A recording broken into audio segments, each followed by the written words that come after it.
तो नेक्स्ट लिखो D Moivre's theorem.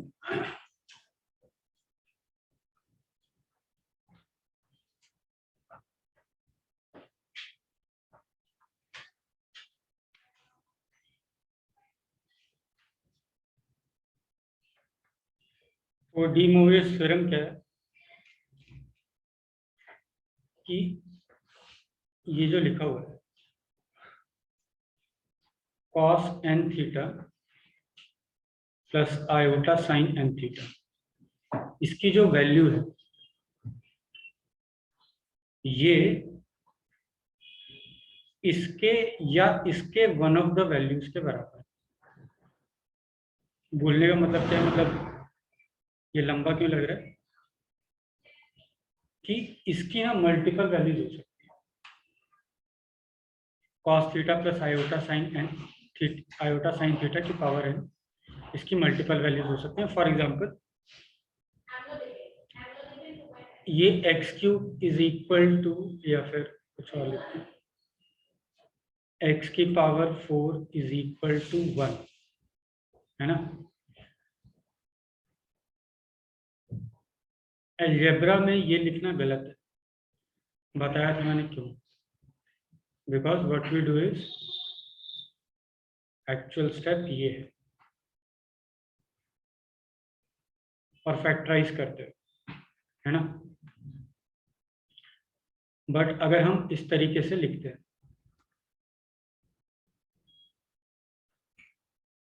इस तरीके से लिख देते हैं, तो वो स्टेप्स हम लोग बीच में खा जाते हैं। तो उस स्टेप से हमें मालूम है कि ये 4th डिग्री की पॉलिनोमियल है, तो इसके 4 रूट्स आने चाहिए, है ना।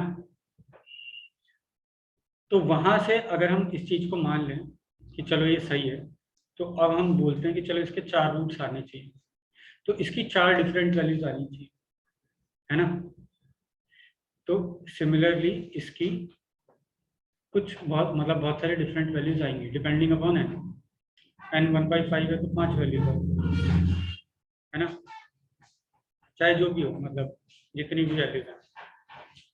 तो cos n theta plus iota sign n theta की वैल्यू इसके या इसके वन ऑफ द वैल्यूज के बराबर है। This is de Moivre's theorem, that's it.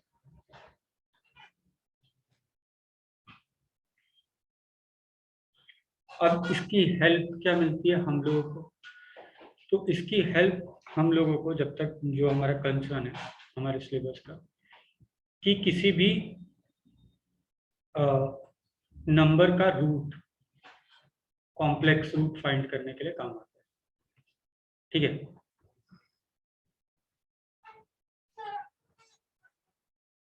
तो किस तरीके से हम फाइंड करते हैं कॉम्प्लेक्स रूट किसी का। सबसे पहला स्टेप है कि उस कॉम्प्लेक्स नंबर को पोलर फॉर्म में लिखें। पोलर फॉर्म यानी r e की पावर आयोटा थीटा, ये था हमारा। अब इसके आर्गुमेंट में 2m पाई ऐड करते हैं,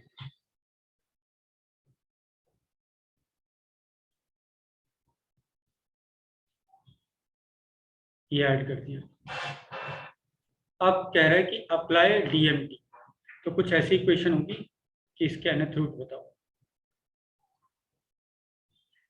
तो हम क्या करेंगे, इस तरीके से लगा देंगे, यानी बेसिकली रुको, बाकी पार्ट को भूल जाओ। ये लिखा हुआ है cos 2m pi plus theta plus iota sign 2m pi plus theta, right.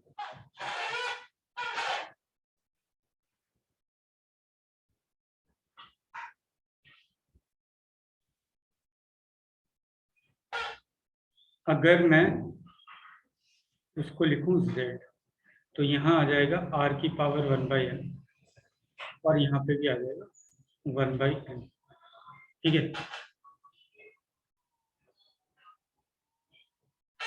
तो ये बोल रहा है इसमें डी मूवियर्स थ्योरम अप्लाई करो। तो डी मूवियर्स थ्योरम क्या था कि this is equal to this, या फिर इंटरचेंजेबली, है ना, ये दोनों बराबर है, यानी ये जो n है ये अंदर आ सकता है ना, तो ये 1/n को हम अंदर यहाँ पे ले आएंगे।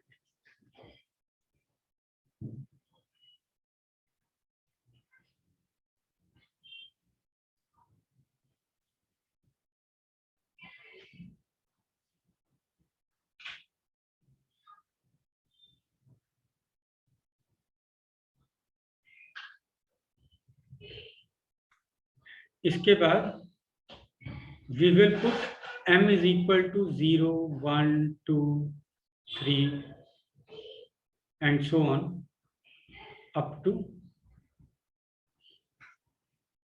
n minus 1, तो हमें n रूट्स मिल जाएंगे। 0 से लेके n माइनस 1 तक कितने नंबर हो गए, n हो गए, तो हमें n रूट्स मिल जाएंगे। अगर तुम n रखोगे, m की जगह अगर n लिखोगे तो वापस वही मिल जाएगा जो 0 पे मिल रहा है। कैसे, इधर देखो, अगर m की जगह मैंने n लिख दिया तो ये क्या आ जाएगा, 2n पाई बाई n, यानी 2 pi plus theta by n।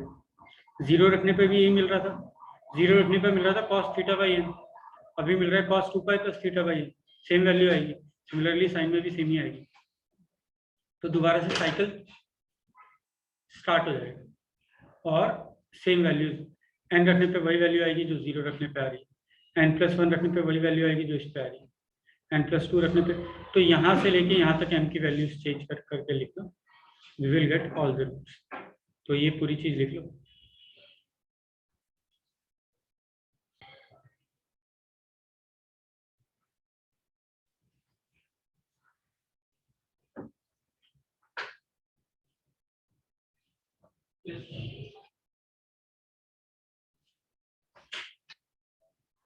चलो,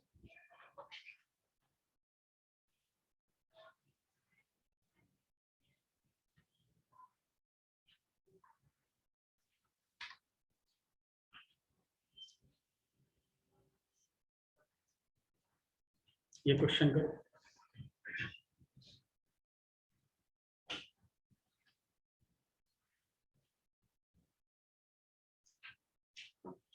ठीक है, एक दो मैं पहले करा देता हूँ, है ना, फिर हम मूव करते हैं। तो बेसिकली यहाँ पे हमें पूछा गया है फोर्थ रूट बताओ इसका,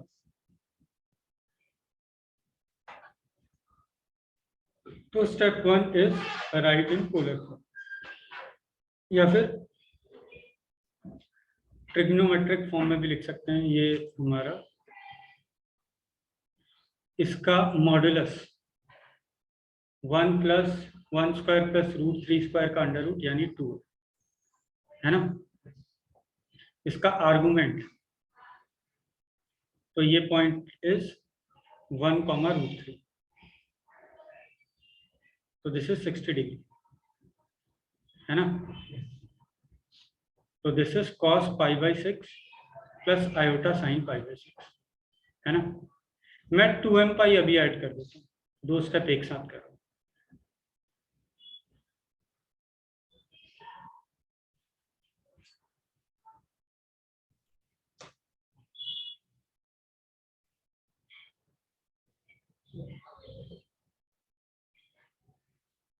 ठीक है, तो यहां से क्या हुआ, okay okay, π/3,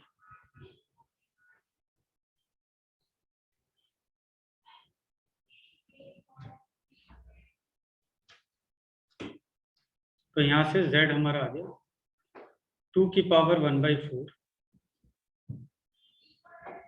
cos, DMT apply कर रहा हूँ साथ साथ, तो ये क्या हो गया 6m + 1 pi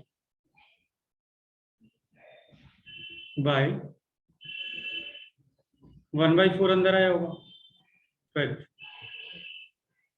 plus iota sign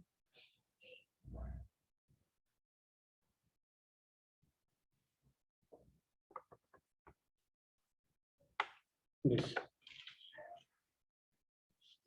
ठीक है, अब हम m इज इक्वल टू 0 रखेंगे, 1 रखेंगे, 2 रखेंगे, 3 रखेंगे, हमें चारों रूट्स मिल जाएंगे। ठीक है,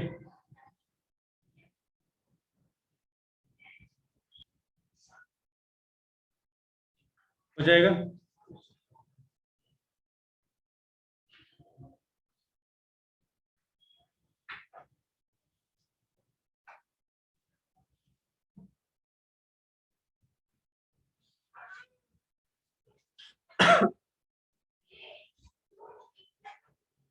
तो ये नेक्स्ट क्वेश्चन देखो। इस वाले क्वेश्चन में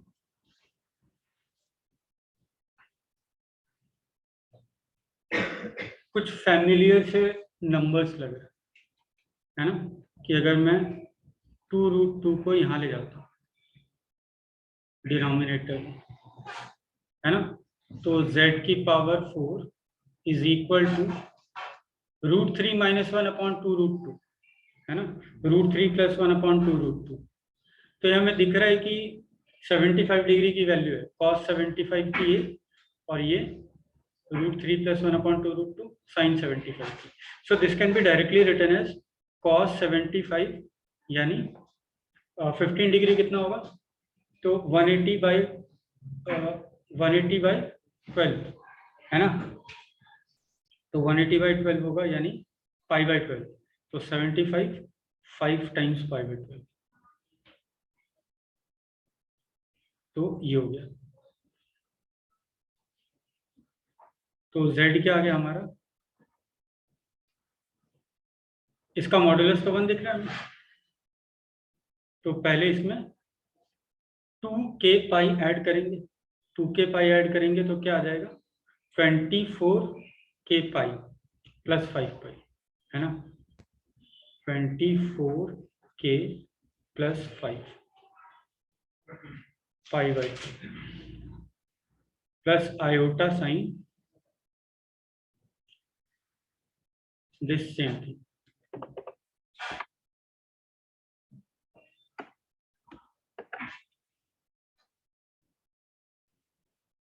है ना। और अभी तक पूरा नहीं हुआ है, इसकी z की पावर 1/4 जानी है ना।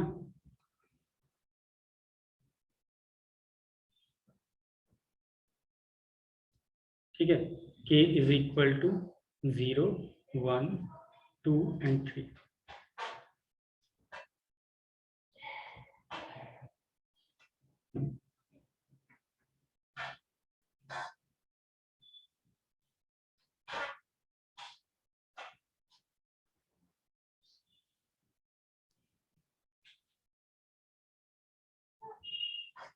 अब वो जरूरी नहीं है कि तुम उसको सिंप्लीफाई कर पा रहे हो या नहीं कर पा रहे, है ना।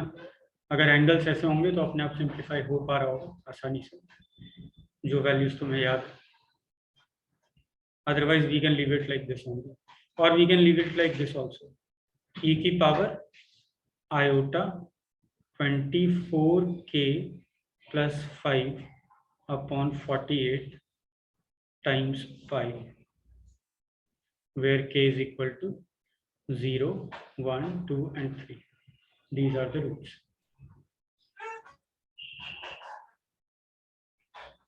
अब देखो, इसको कॉम्प्लेक्स प्लेन में हम मार्क कर सकते हैं बहुत आसानी से। इसका मॉड्यूलस 1 है, z का मॉड्यूलस 1 है, z का मॉड्यूलस 1 है ना, तो सबके सब ओरिजिन से कितनी दूर होंगे, at a distance of 1 unit, है ना, सबके सब ओरिजिन से 1 यूनिट के डिस्टेंस पे होंगे ना। तो all of them will lie on a circle जिसका ओरिजिन से डिस्टेंस 1 है। तो इसका रेडियस अगर इस सर्कल का मैं 1 मान लूं तो ये है, इस पे लाई करेंगे सारे रूट। ठीक है, पहला रूट कहाँ लाई करेगा, तो 0 डाल दो इसमें, तो क्या है 5π/24, आर्गुमेंट क्या है 5π/24, 5π/24 कितना डिग्री हो गया, तो अभी हमने देखा था कि π/12 था 15 डिग्री, है ना, तो 15/2 या 15 × 5 75, 75/2 37.5 डिग्री, तो पहला जो है वो 37.5 डिग्री पे ये वाला कॉम्प्लेक्स नंबर डिनोट कर रहा है। ठीक है, दूसरा के की जगह 2 रखोगे, सॉरी के की जगह 1 रखेंगे, है ना, तो उसमें देखोगे तो बेसिकली इसको अगर थोड़ा सा तोड़ के देखें तो ये लिखा हुआ है e की पावर आयोटा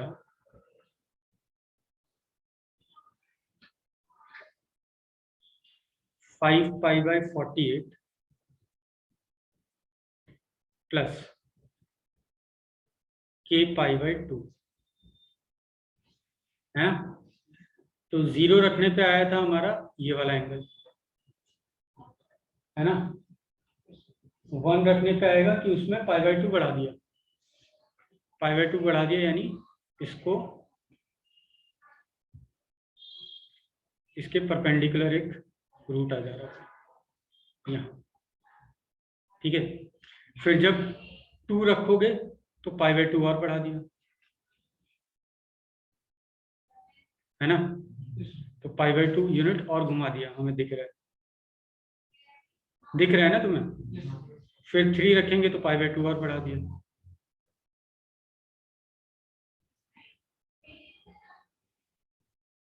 ये हमें क्लियरली दिख रहा है कि ये जो लिखा हुआ है e की पावर आयोटा 5π/48 और ये लिखा हुआ है e की पावर आयोटा 5π/48 प्लस π/2। हमने क्या किया है, इससे ये लाने के लिए e की पावर आयोटा π/2 से मल्टीप्लाई किया, यानी 90 डिग्री घुमा दिया, है ना, फिर 90 डिग्री फिर घुमा दिया, फिर 90 डिग्री फिर घुमा दिया, फिर 90 डिग्री फिर घुमा दिया। अब देखो एक और बार 90 डिग्री घुमाऊंगा, अगला लिखूंगा k = 4, तो वापस से Z4 में अगर ये Z2 था, ये Z3 था, ये Z4 था, वापस इसको 90 डिग्री घुमा दूंगा तो ये तो वही रूट देने लग जाएगा वापस, जो हमने ऐसे भी देखा था, है ना। तो अभी हमें ये भी दिख रहा है कि रूट्स जो है वो इक्वी स्पेस्ड है इस सर्कल पे, है ना। तो अभी हम आगे देखेंगे कि एक रूट फाइंड कर लो, फिर उसके बाद अगर तुम्हें 6 रूट फाइंड करने, टोटल रूट 6 फाइंड करने, तो इस 360 डिग्री के 6 भाग कर दो, तो 360 डिग्री के 6 हिस्से किए तो 60 डिग्री पे आ गया, तो हर रूट 60 डिग्री के अंतर पे आने लग गया। जैसे यहाँ पे 4 भाग था, है ना, 4 रूट्स फाइंड करने थे, तो 360 को 4 से डिवाइड कर दिया, तो हर रूट 90 डिग्री के डिफरेंस पर हमें मिलने लगा। ठीक है, तो ये आगे हम और देखेंगे।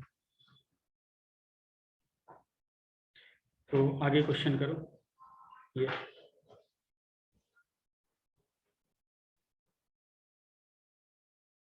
तो इस क्वेश्चन में अगर देखोगे तो तुम्हें दिखेगा कि दिस इज अ जीपी, एक जीपी का सम लिखा हुआ है ना, और अगर तुम सम करने जाओगे तो ऐसा कुछ आएगा z की पावर 6 - 1 अपॉन z - 1। ठीक है, ये तुम्हें याद, इनफैक्ट ये याद रहना चाहिए कि अगर ऐसा लिखा हुआ है ना x की पावर n प्लस x की power n - 1 and so on up to this, तो ये लिखा हुआ है z की पावर n + 1 -1 अपॉन z - 1। इस फॉर्म में नहीं, तो इतना याद रहना चाहिए कि अगर इसको मैं z - 1 से मल्टीप्लाई करूंगा तो मेरे को z की पावर n + 1 मिलेगा। ठीक है, इस तरीके से याद रहना चाहिए। जैसे तुम x³ -1 करते हो तो क्या आता है, x - 1 x² + x + 1 है, तो इस तरीके से याद रहना चाहिए। अच्छा, ये लिख दिया तो हो गया हमारा क्वेश्चन सॉल्व। हमें बोला है कि दिस इज इक्वल टू 0, तो बेसिकली z की पावर 6 इज इक्वल टू 1, है ना।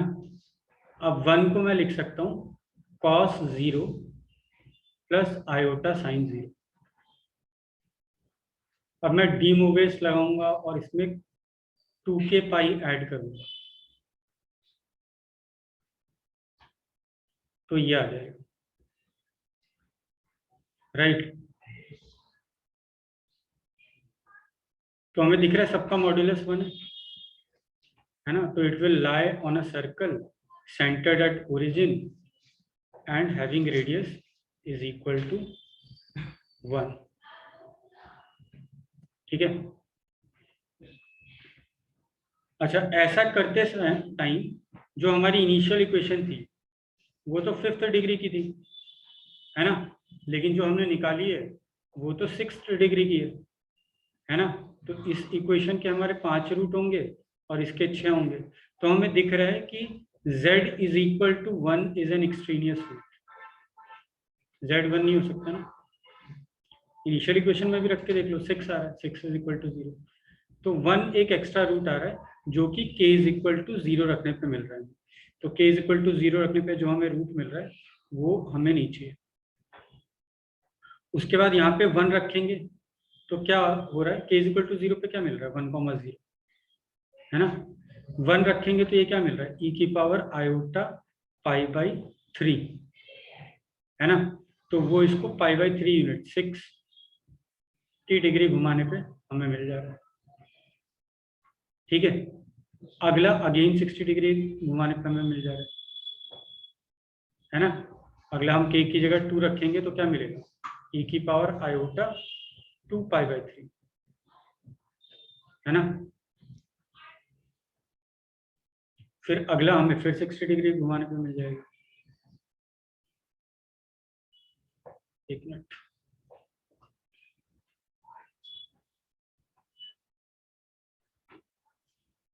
फिगर थोड़ी ढंग की बनाते हैं।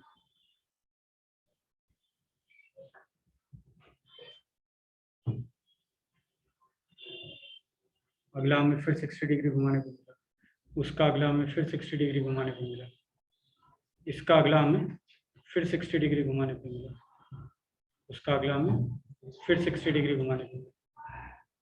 ठीक है। तो क्वेश्चन तो हमारे यहाँ पे सॉल्व हो गया कि ये e की पावर आयोटा पाई बाई 3 है, ये e की पावर आयोटा 2 पाई बाई 3 है, ये e की पावर आयोटा पाई है विच इज -1, है ना। ये e की पावर आयोटा 4 पाई बाई 3 है, ये e की पावर आयोटा 5 पाई बाई 3 है। अब ये फिगर जैसी बन रही है ना, उससे हमें ये समझ में आ रहा है कि ये और ये एक दूसरे के मिरर इमेज है अबाउट रियल एक्सिस। सिमिलरली ये और ये एक दूसरे के रियल एक्सिस के अबाउट इमेज है। अच्छा, यानी ये एक दूसरे के कॉन्जुगेट हैं, ये भी एक दूसरे के कॉन्जुगेट हैं। ये हमारा जो हमने theory of equation, quadratic equation में जब थ्योरी ऑफ इक्वेशन पढ़ा था उसके साथ कंप्लाई कर रहा है कि क्या क्या बोला था हमने कि अगर एक इक्वेशन है क्वाड्रेटिक, एक इक्वेशन है पॉलिनोमियल इक्वेशन, यानी कोफिशिएंट्स रियल और पावर जो है वो होल नंबर्स, तो उसके n रूट्स होंगे अगर वो nth डिग्री का है, and complex root will exist in pair. ठीक है, यानी 2 प्लस आयोटा अगर एक रूट है तो 2 माइनस आयोटा भी होगा। तो यहाँ देखो एक ही इमेजिनरी रूट आ रहा है तो उसका कॉन्जुगेट भी आ रहा है, बिकॉज ये पॉलिनोमियल इक्वेशन थी। ये आ रहा है तो इसका कॉन्जुगेट भी आ रहा है। ये तो रियल नंबर था -1, है ना, तो इसका कॉन्जुगेट है खैर खुद ही है, और ये भी एक रियल नंबर था। खैर ये तो हमारे इनिशियल इक्वेशन पर रूट है ही, तो ये हमारे 5 रूट होगा। ठीक है। अब इसको तुम्हें ये खोल के लिख लो जैसा लिख आता है ना। कॉस पाई बाई 3 यानी 1/2 plus iota sine pi by 3 यानी √3/2। तो ऐसे करके सारे हम लिख सकते हैं, राइट। अब बी वाला करना शायद तुम्हारे लिए थोड़ा आसान होगा। कर लिया?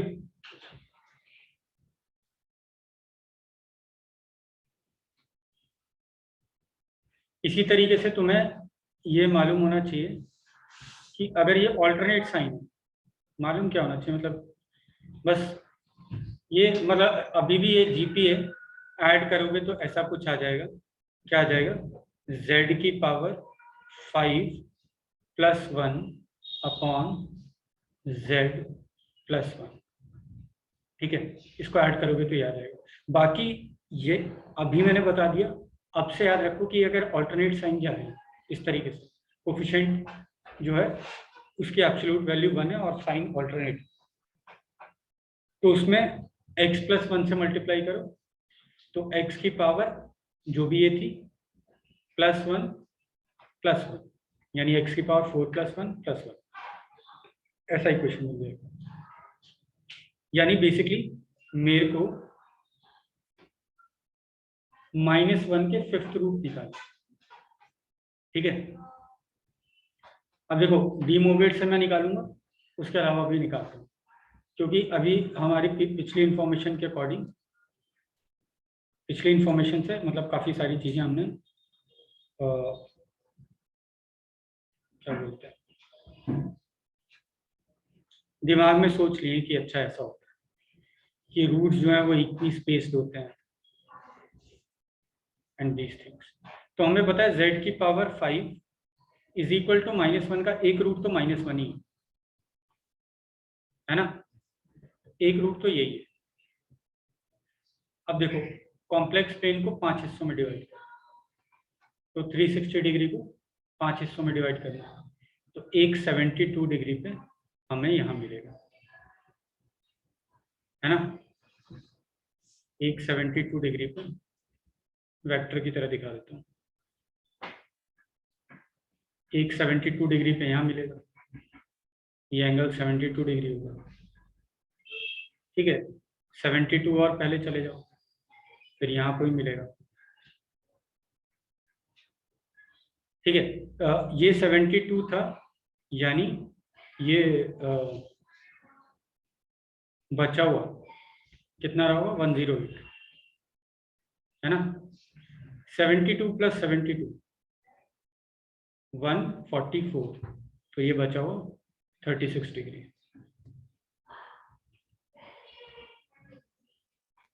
फिर एक तो हमारा ये -1 था ही, फिर एक 72 डिग्री पे यहाँ पे आएगा जो इसका कॉन्जुगेट होगा इस वाले का, है ना। फिर एक 72 डिग्री पे यहाँ पे आएगा जो इसका कॉन्जुगेट होगा, ठीक है। तो इस तरीके से हमने सारे के सारे रूट्स मार्क कर लिए, मतलब बेसिकली डी मूवर्स लगाने की जरूरत नहीं पड़ी। Now I can write this as, ये क्या किया है, 1 रूट नहीं है लेकिन 1 को 36 डिग्री घुमाने पे ही मिल रहा है ना। यानी e की पावर आयोटा 36 से कितना 360/10 2π/10 यानी π/5, है ना। सिमिलरली π/5 और घुमा लो, तो ये e की पावर आयोटा 2π/5,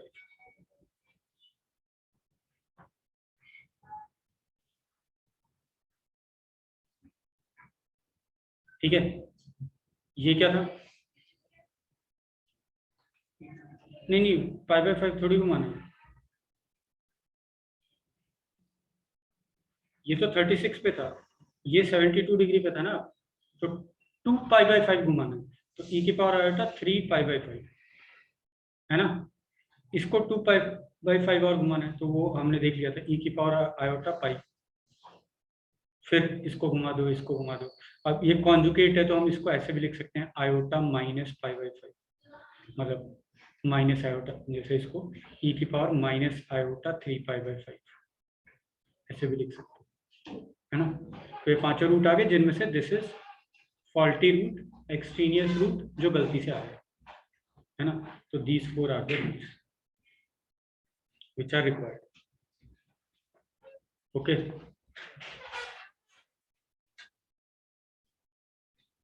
बाकी बाकी इस पूरी चीज को हम ऐसे भी शुरुआत कर सकते थे कि z की पावर 5 इज इक्वल टू -1, -1 को लिखा जा सकता है cos pi plus iota sine pi, और उसके बाद हम इसमें 2k पाई ऐड करते और डी मोवेस लगाते, तो cos 2k plus 1 pi plus by 5 plus iota sign same thing.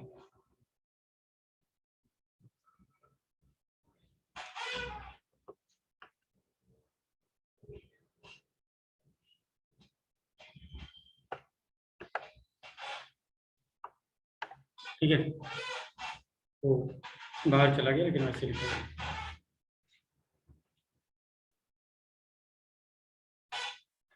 आगे बढ़े, तो चलो ये क्वेश्चन करो। इसमें हमसे पूछा हुआ है find the number of roots of the equation this with real negative part. Find roots नहीं पूछा, नंबर ऑफ रूट्स पूछा, कितने रूट ऐसे होंगे जिनका रियल पार्ट नेगेटिव होगा, है ना।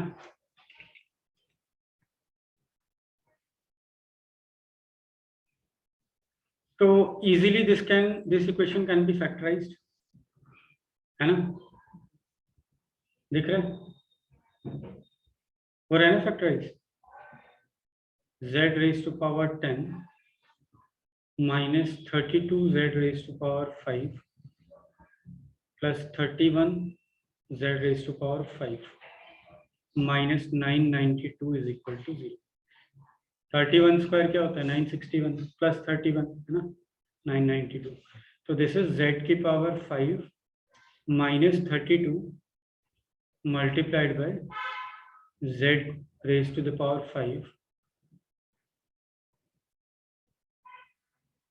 Plus 31 is equal to 0। इसके 10 रूट आने वाले हैं, 5 यहाँ से आएंगे, 5 यहाँ से आएंगे। तो इसके रूट्स देख लेते हैं, है ना। तो इसके रूट्स फाइंड करना are equal is equivalent to इसके रूट्स फाइंड करना और उसमें 2 से मल्टीप्लाई कर देंगे।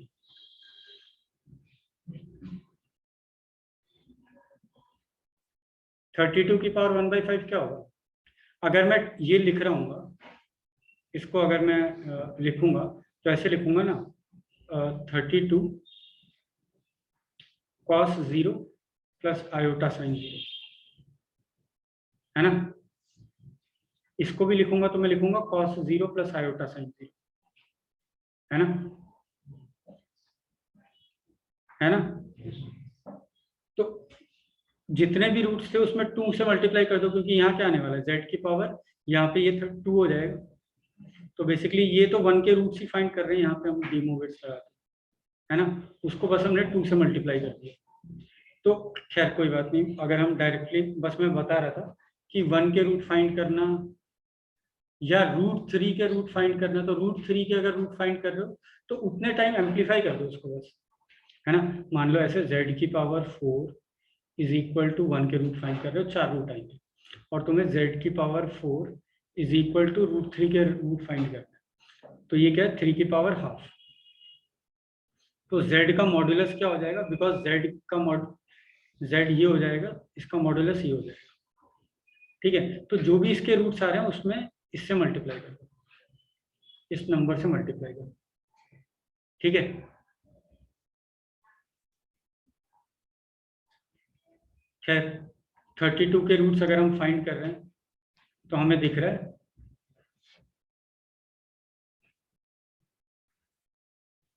एक रियल नंबर है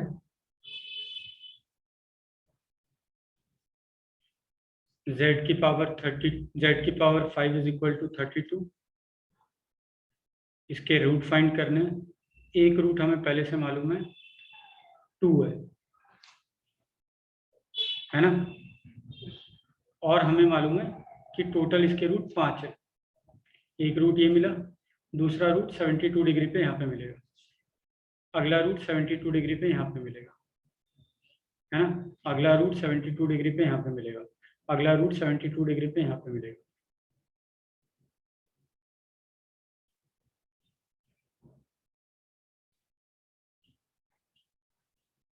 ठीक है। अब इसमें से कितनों का रियल पार्ट नेगेटिव है? तो रियल पार्ट नेगेटिव यानी इमेजिनरी एक्सिस के लेफ्ट में, तो केवल 2 का है ना। सिमिलरली अब तुमसे पूछा है कि z की पावर 5 इज इक्वल टू -31, है ना।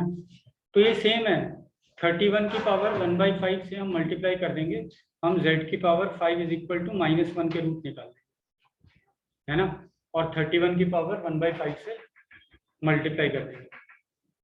तो इसका एक रूट आएगा -1, खुद ही, है ना। या फिर बोल दो यहाँ से इसका रूट आएगा -31 की पावर 1/5, तो उसका रेडियस छोटा होगा लेकिन वो यहीं पे लाई करेगा। तो कोई नहीं, मैं यहीं पे मार्क कर लेता हूँ कि वो थोड़े छोटे से रेडियस पे सर्कल पे लाई करेगा, लेकिन करेगा तो यहीं पे ना, है ना। हमें तो नेगेटिव, हमें तो एब्सोल्यूट रूट्स नहीं पूछे, हमसे पूछे कितनों का रियल पार्ट नेगेटिव है। तो एक यहाँ लाई करेगा और अगेन इसके 5 रूट है, तो एक 72 डिग्री पे यहाँ लाई करेगा, अगला 72 पे यहाँ करेगा जो फर्स्ट क्वाड्रेंट में पहुंच जाएगा, एक 72 पे यहाँ करेगा जो यहाँ पहुंचेगा, है ना। एक 72 पे यहाँ करेगा जो फोर्थ क्वाड्रेंट में पहुंच जाएगा। लेकिन हमारे काम के कौन से, ये तीनों। हमसे पूछा था कितनों का रियल पार्ट नेगेटिव है, तो हमें दिख रहा है कि इस साइड जो भी है उनका रियल पार्ट नेगेटिव है। कितने, 5 है। तो 5 रूट्स आर देयर जिसका रियल पार्ट नेगेटिव है।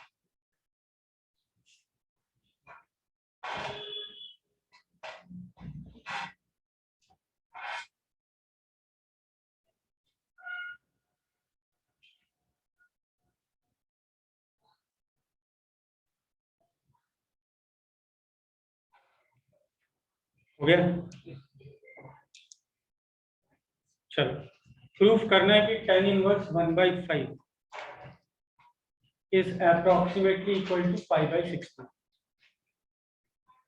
Tan inverse 1/5 is approximately equal to pi/16.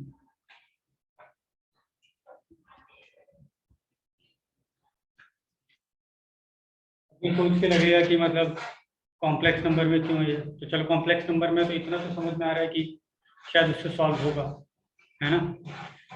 तो 1/5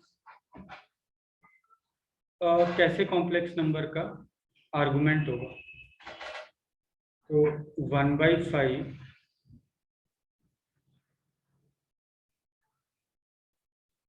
कुछ ऐसे कॉम्प्लेक्स नंबर का आर्गुमेंट होगा कि ये डिस्टेंस 5 हो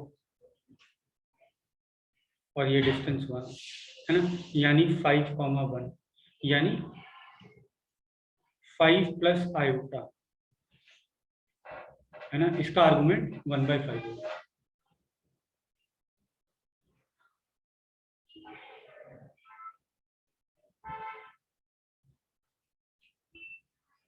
इसका आर्गुमेंट 1/5 होगा। अच्छा, pi/16 में हमें pi/16 के मल्टीपल सोचो और सोचो कि उसका कौन से मल्टीपल के बारे में हमें tan मालूम होता है, जिसका tan हमें याद रहता है। तो pi/16 को 2 से मल्टीप्लाई करोगे pi/8, हाँ याद रहता है ना। pi/8 का क्या होता है, √2 - 1, है ना, 22.5 डिग्री। उसका और दुगना करो pi/4, उसका तो एकदम बढ़िया से मालूम है, tan इनवर्स 1 जो है वो pi/4 आता है ना। तो एक काम करते हैं, इसको मैं ऐसे लिख देता हूँ, ये इसका आर्गुमेंट क्या होगा, सॉरी मॉड्यूलस क्या होगा, √26, है ना। और ये होगा कुछ cos theta plus iota sin theta. अगर ये pi/16 है तो इसका आर्गुमेंट अगर थीटा है, तो अगर मैं इसकी पावर 4 लगा दूं तो जो आर्गुमेंट होगा वो pi/4 होगा, करीब करीब, क्योंकि करीब करीब है pi/16, है ना।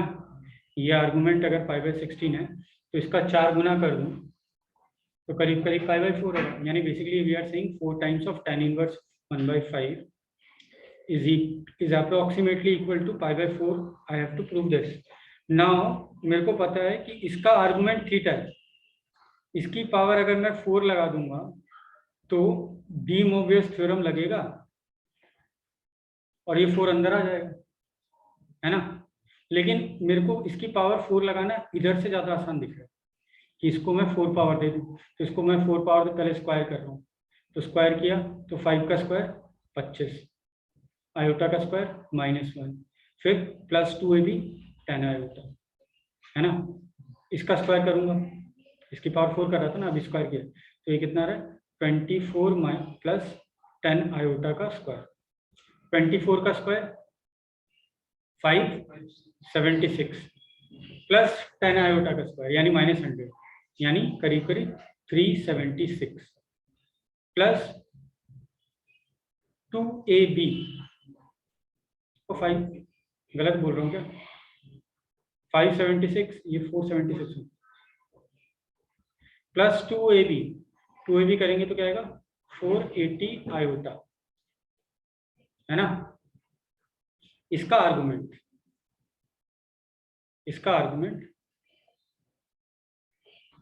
कितना होगा 4 थीटा होगा, है ना। और इसका आर्गुमेंट करीब करीब कितना है 10 इनवर्स, इसका आर्गुमेंट एग्जैक्टली कितना है, तो देखो फर्स्ट क्वाड्रेंट के एंगल है ना, तो 10 इनवर्स